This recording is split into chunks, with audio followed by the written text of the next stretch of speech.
नमस्कार दोस्तों, मैं हूं नकुल सिंह जादून और आज से संसद का बजट सत्र जो है वो शुरू हो चुका है। आपको पता है कि कल यानी मंगलवार को 1 फरवरी को भारत का बजट आने वाला है।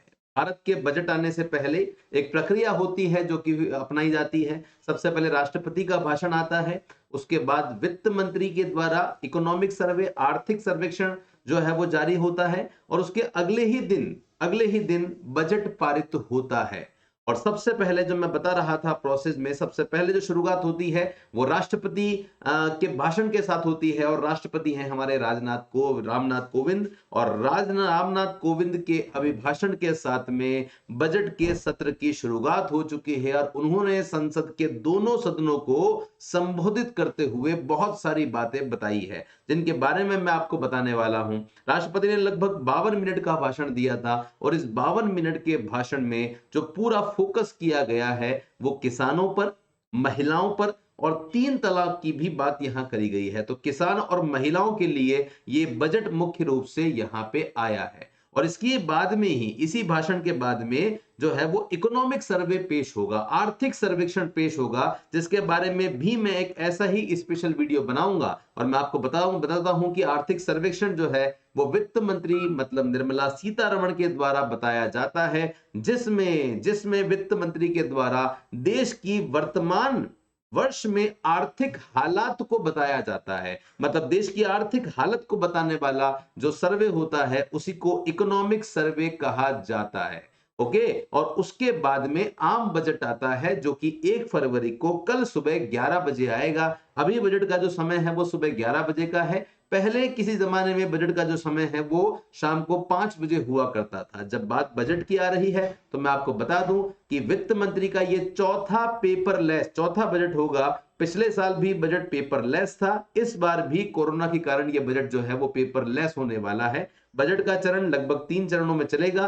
पहला चरण 31 जनवरी से शुरू हुआ है, दूसरा चरण 11 फरवरी और तीसरा चरण 14 मार्च से शुरू होने वाला है। मतलब बजट जो है वो इस बार 3 अलग-अलग चरणों में आएगा, जो कि सारे चरण खत्म होते-होते 8 अप्रैल हो जाएगी। मतलब 8 अप्रैल को बजट समाप्त हो जाएगा। तो आशा करता हूं सारी चीजें आपको समझ में आ गई होगी। इकोनॉमिक सर्वे का हम बजट लेकर आएंगे। मैं आपके सामने लेकर आता हूं कि कौन-कौन से मुख्य रूप से घोषणाएं इस बार के बजट में राष्ट्रपति के द्वारा की गई है। राष्ट्रपति के अभिभाषण में कौन-कौन सी चीजों को शामिल किया गया है, ये आपके सामने है। तो क्या कहा है राष्ट्रपति ने? राष्ट्रपति ने कहा कि हमने 1 साल से भी कम समय में 150 करोड़ से भी ज्यादा वैक्सीन लगाने का रिकॉर्ड कायम कर दिया है, जो अपने आप में एक बहुत बड़ी बात है। इस अभियान की सफलता ने नागरिकों को ऐसा सुरक्षा कवच दिया है जिससे उनकी सुरक्षा बढ़ी है। तो कहीं ना कहीं ये जो वैक्सीनेशन हुआ है उससे आप देख सकते हैं अभी जो तीसरी दौर चल रहा है कोरोना का, जिसमें हमको सेफ्टी मिल रही है, मौतें उतनी नहीं हो रही है जितनी होनी चाहिए। तो कहीं ना कहीं इम्यूनिटी लोगों की बढ़ गई है और देश में 70% से भी ज्यादा लोग एक डोज ले चुके हैं। 70% से भी ज्यादा लोग। ये बात अलग है कि राजस्थान में डोज का 100% डोज करने का टारगेट जो है वो 31 जनवरी रखा था, लेकिन अभी भी हम उस टारगेट से काफी सारा दूर चल रहे हैं। प्रधानमंत्री आयुष्मान स्वास्थ्य मिशन के बारे में भी राष्ट्रपति का रामनाथ कोविंद ने कहा है कि इस मिशन की मदद से 80,000 से ज्यादा हेल्थ एंड वेलनेस सेंटर खुले हैं। सरकार ने 8,000 से ज्यादा जन औषधि केंद्र बनाए हैं, जो बहुत बड़ा कदम है। मतलब कहीं ना कहीं स्वास्थ्य के बारे में बात की जा रही है। भारतीय फार्मा कंपनी के जो प्रोडक्ट हैं वो 180 देशों में पहुंच चुके हैं और सरकार की तरफ से प्रयासों के फलस्वरूप देश में योगा और आयुष उत्पादों की जो डिमांड है वो लगातार बढ़ रही है। दुनिया के सबसे पहले World Health Organization centre for traditional medical health की शुरुआत जो है वो भारत में हो चुकी है, जो भारत के लिए एक बहुत बड़ी उपलब्धि आप कह सकते हैं। इसके अलावा और क्या-क्या जो है वो घोषणाएं करी है, तो देश में स्वनिधि रोजगार योजना भी चलाई जा रही है। देखिए अभी तक जितनी भी बातें हैं वो सब कोरोना पे ही आधारित है ना? तो यहां बात हो रही है स्वनिधि रोजगार योजना की। तो देश में स्वनिधि रोजगार योजना चलाई जा रही है, जिससे सरकार ने श्रमिकों के लिए ई श्रम पोर्टल शुरू कर दिया है, जहां पे सीधा जो व्यक्ति बेरोजगार है वो सीधा इस पोर्टल पे जाएं, अपने आप का रजिस्ट्रेशन करवा दें और बहुत जल्दी इसमें आपको रोजगार में जोड़ दिया जाएगा। जनधन पोर्टल को सरकार ने मोबाइल से जोड़ दिया है। डिजिटल इंडिया और डिजिटल इकोनॉमी के दौर में यूपीआई की सफलता, कुछ कह नहीं सकते सफलता के बारे में। आज आप देखिए मैक्सिमम सारे ट्रांजैक्शन व्यक्ति यूपीआई के द्वारा ही कर रहा है। जेब में पैसा हो या नहीं हो, लेकिन यूपीआई वॉलेट में पैसा आज की आवश्यकता बन गई है। सरकार ने सबसे ज्यादा, बात हम लोग फसल की कर रहे हैं, तो सरकार ने सबसे ज्यादा फसलों की खरीदारी करी है। जैसा कि आपको पता है कि सरकार मिनिमम सपोर्ट प्राइस एमएसपी जो मूल्य होता है, ये वो मूल्य होता है जो सरकार के द्वारा किसानों को उनकी फसलों के बदले में दिया जाता है। तो सरकार ने सबसे ज्यादा फसलों की खरीदारी की है। खरीफ की फसलों की खरीद से 1.5 करोड़ किसानों को बेनिफिट मिला है। सरकार ने खरीफ की फसलें खरीदी है। ये फसलें कहां रखी जाती है सरकार के द्वारा? सरकार के द्वारा इन फसलों को जिन गोडाउन में रखा जाता है, उन गोडाउन को फूड कॉर्पोरेशन ऑफ इंडिया, वो डिपार्टमेंट क्या है? Department food corporation of India है, जिसे एफसीआई कहा जाता है, और वो फूड कॉर्पोरेशन के गोडाउन कहे जाते हैं। वर्ष 2020-21 के दौरान एक्सपोर्ट लगभग 3 करोड़ का पहुंच गया है, जो अपने आप में एग्रीकल्चर का एक्सपोर्ट बहुत बड़ा डेटा है। हॉर्टिकल्चर शहद उत्पादन के मामले में हम आगे बढ़े हैं। 2015-16 के मुकाबले 115% की बढ़ोतरी अभी लगभग 6-7 साल बाद हो गई है। सरकार ने कोरोना काल में सब्जी, फल, दूध जैसी जल्दी खराब होने वाली सब्जियों के लिए क्या लगा दी है?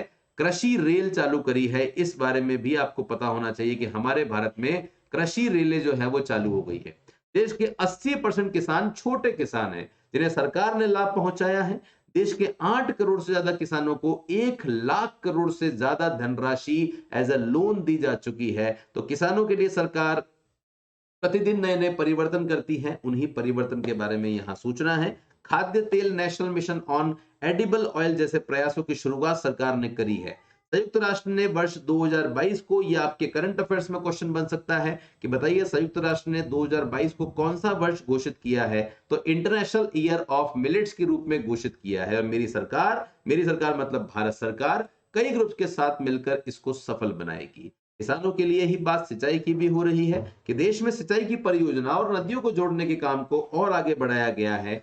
कैन बेतवा प्रोजेक्ट का नाम डेफिनेटली आपने सुना होगा, जिस प्रोजेक्ट के लिए सरकार ने 150 करोड़ रुपए के फंड से काम जो है वो चालू करवा रखा है। बेटी बचाओ बेटी पढ़ाओ योजना में एक बहुत बड़ा परिवर्तन हुआ था, जहां पहले पुरुषों की शादी करने की उम्र 18 और महिलाओं की, पुरुषों की 21 और महिलाओं की 21 जो है वो 18 होती थी। अब यहां दोनों को बराबर कर दिया है और बेटियों के विवाह की उम्र भी अब लड़कों के बराबर हो गई है, जिसको समाज ने स्वीकार किया है और अच्छे परिणाम कहीं ना कहीं इससे आने लगे हैं।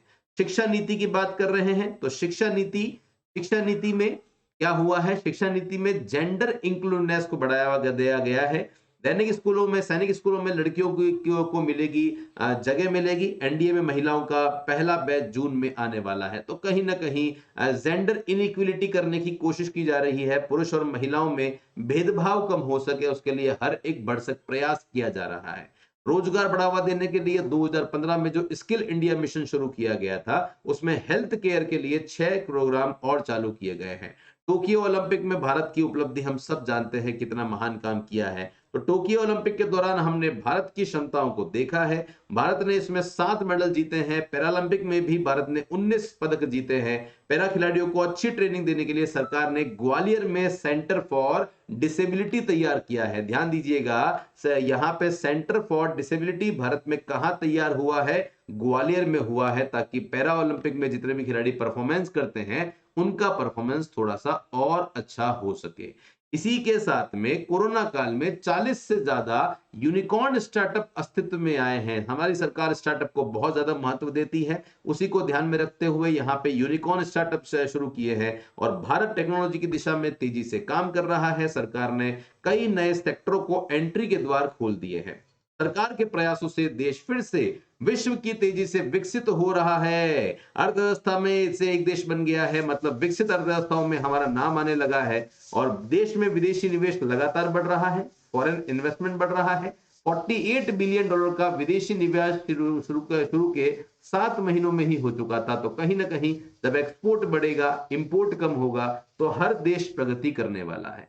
7 मेगा इंटीग्रेटेड टेक्सटाइल रीजन बनाए जा रहे हैं। एमएसएमई भारत को आगे ले जाने में बेहद अहम रहे हैं।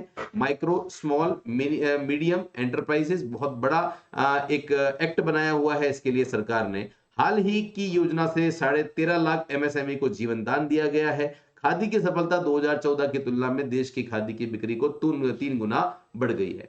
तो ये सारी की सारी जो अनाउंसमेंट है ये करी गई थी आज के भाषण में, राष्ट्रपति का जो भाषण था। और इस भाषण से भी बहुत सारी चीजें आपके परीक्षा के लिए उपयोगी है जो आपको मिली होगी।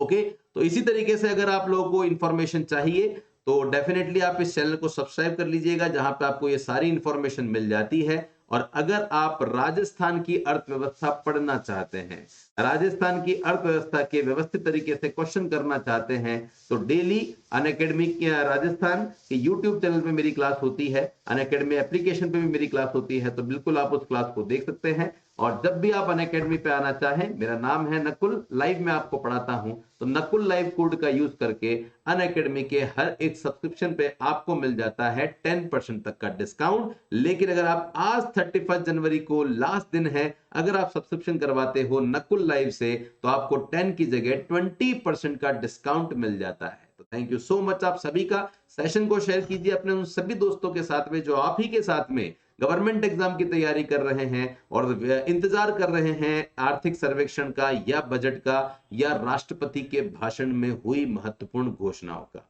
आज के लिए लेता हूं आप सभी से अलविदा। धन्यवाद। जय हिंद। वंदे मातरम।